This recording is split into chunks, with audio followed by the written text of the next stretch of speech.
Through the Human Rights Department within the city of São Paulo, they actually delivered more or less 90 mattresses for the immigrants to sleep on. They provided food as well. So there was eventually a response to this situation, even though they were dragging their feet originally. So there's been an increase in the living conditions, the temporary living conditions of the migrants here, but by no means is it comfortable.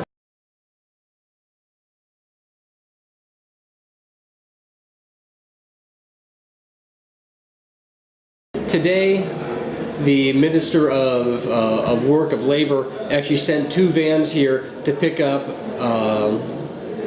the immigrants, to take them to their office so they could get processed for their work card, so they can get employment quicker. So they became more involved with assisting in that process, and I believe they sent 4 of the 6 vans in total today to get that done.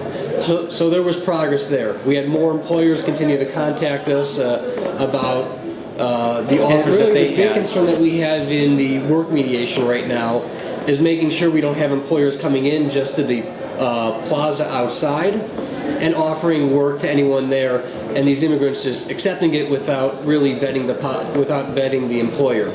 There might be some employers that are coming in and wanting to be altruistic and help those immigrants. But the flip side of that coin is that there might be employers coming in here that see an opportunity for their own advantage and end up in a situation that we call trabalho escravo. And the problem is right now it's very much a vulnerable population because they're just outside here without much defense, and if they're being offered something that sounds good, they might end up taking it. And because it can be very faceless with this issue, they could disappear and we would never know it.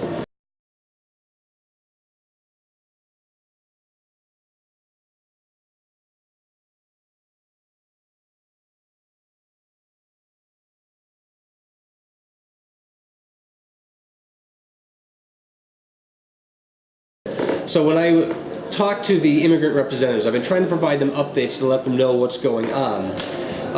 I've told them, like, really the one way we can help on an individual level is if you know of albergues that possibly have spaces, let us know that.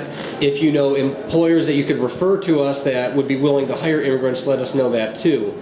And I came back and let them know, please make sure these employers that you want to refer, let them know they need to talk to us, that it's something that we're concerned about here. So we kind of, not only is it just a matter of raising the issue, making sure various people are aware and trying to react to the situation, it's also safeguarding these issues when we do take action. Now, I did mention that the government of São Paulo, the São Paulo city, not only provided mattresses for sleeping conditions, but they also provided some food supplies.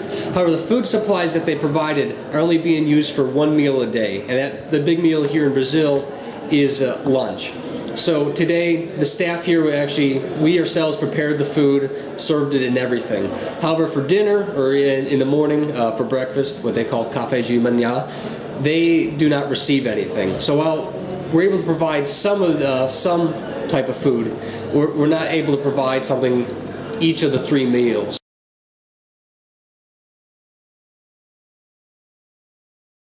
And it's understandable too that these immigrants are also very frustrated with the process, and a lot of them have said that to different reporters that came here, that they came to Brazil looking for this Brazilian dream, and yet they come here and they've been shuttled about 3,000 miles across the country in 4 days with no reason. Nothing has been given to them. They're not quite sure what's going on, and it's disheartening for them. They've lost some of their contact with family throughout this whole process as well.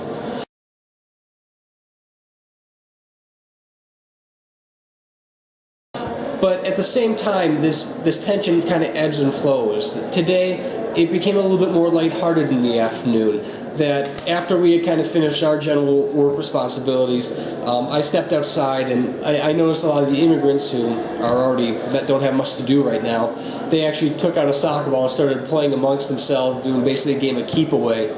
And even those that weren't participating, and there were probably about 70 people not participating, they were really getting into just watching and just laughing at just the excitement, the game as it was happening.